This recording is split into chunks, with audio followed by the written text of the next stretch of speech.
Hi, in this video I'm going to talk you through what I've had to do to change the starter motor on this Land Rover Defender.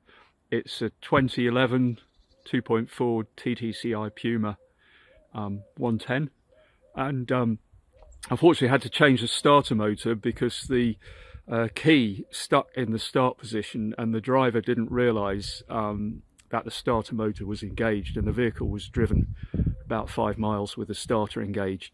Of course, that's it's written off the starter motor, and I'm just in the middle of replacing it, so I'm going to talk you through what I've had to do here. Here, of course, is the new starter motor that's going in. You can see it's held on by studs going through these two holes here. That's all that holds it onto the engine. I'll show you where it came from in a minute. And the tooling that I've used to replace it is all here. So first of all, these are the studs that hold the starter onto the block. I used a 10mm ratchet ring. 13mm ratchet ring, and also this 13mm just deep socket. So this is the top bolt, this is the bottom one. The access is a bit tight. I'll show you where they came from, but it's not as bad as I thought it would be to do the job. You've also got a 15mm socket that I've used to take off a bolt from a fuel pipe bracket, and then this quarter inch drive and extension. There's a 10mm and a 13mm socket, and these hold the leads onto the starter motor solenoid. So that was all the tooling that I've used. First thing that I've done obviously is disconnect the battery. You know, the battery lead, I've taken the earth off, remembering that you need to turn the ignition on and back off, and then remove this lead within 10 seconds to keep the alarm from going off.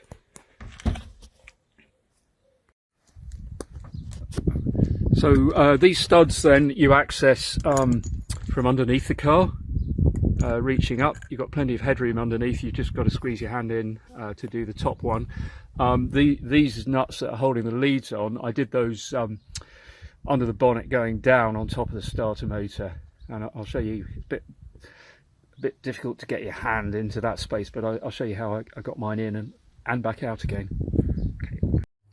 So here's a shot I took of the starter motor as I was removing it. You can see it does just fit between the bell housing and the footwells there. So yeah, it comes out from underneath, as you can see.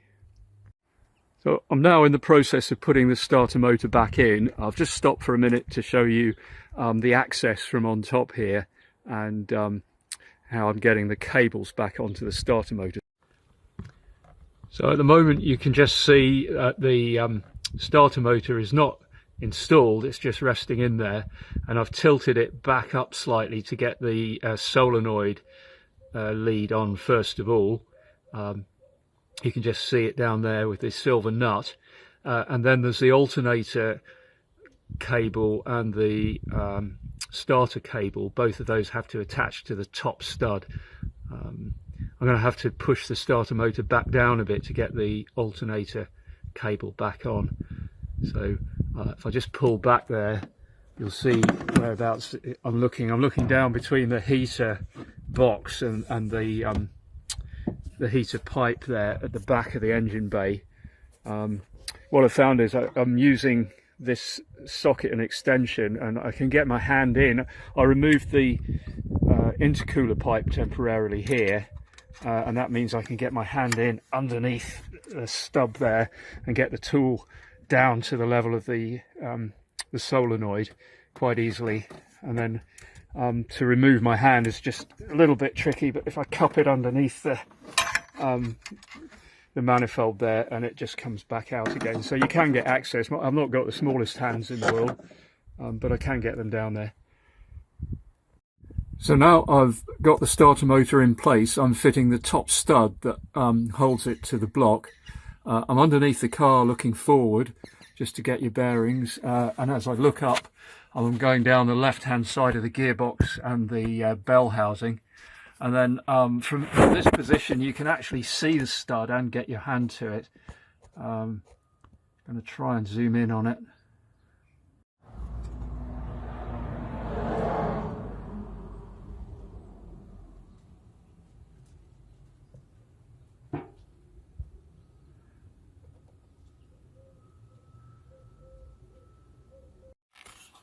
So now I've got the deep socket on the stud and I've tightened it. I've just left the socket and the ratchet drive on there for a minute to show you the position, and you can see the handle of the ratchet hanging down. So that socket is on the top stud, and I was able to tighten it properly from that position. So once you've got both studs tightened up on the starter, then the final things to do under here are to reattach the pipe brackets. So you've got this, this is a fuel pipe bracket that's got to go over the top of the starter onto the top stud. Onto that, there's a 10mm nut that holds that onto the top stud.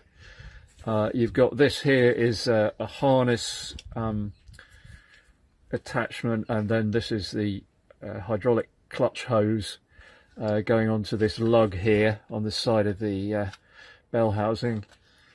There's a bolt that comes down through that with a nut underneath, and then finally you've got this harness here has got a an attachment that pushes over the end of the stud. So this T-shaped harness clip just pushes onto the end of the lower stud to keep that harness away there. So that's it, all finished up under here. All the pipes and brackets are back in place, and all there is left to do now is reconnect the battery and try the starter motor. So now the battery's back in, I'm just going to give it a try. And there we go, all done. So, you know, a lot written about changing the starter motor on a Defender TDCi, but actually the job's not that bad in the end. So if you need to, give it a go.